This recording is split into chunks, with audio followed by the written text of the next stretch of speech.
There's growing concern about the Delta variant in Taiwan, and to block its advance, the Central Epidemic Command Center has introduced a new policy banning family and friends from picking up arrivals at the airport.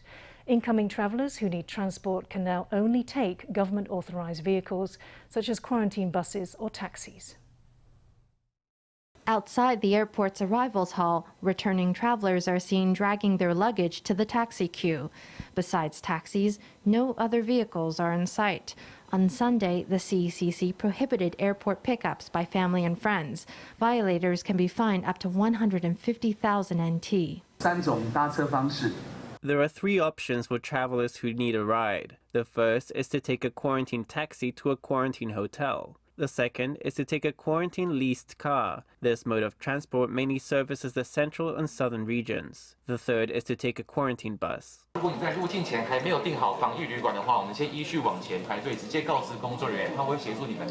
Airport pickups by family and friends are now prohibited. As another precaution against the Delta virus strain, the CECC has suspended quarantining at home, which means that most incoming travelers must pay for a stay at a quarantine hotel or a centralized quarantine facility. Travelers coming from 7 high-risk countries won't need to pay, but they will be required to stay at a centralized quarantine facility.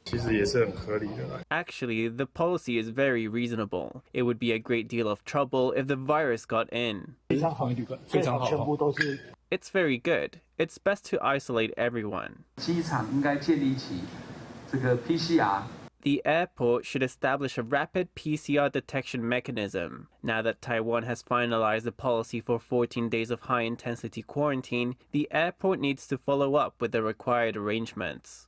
According to CECC rules, all arrivals from 7 high-risk countries need to stay at a centralized quarantine facility. They must also be tested for COVID twice, once upon arrival and again just before the quarantine period ends.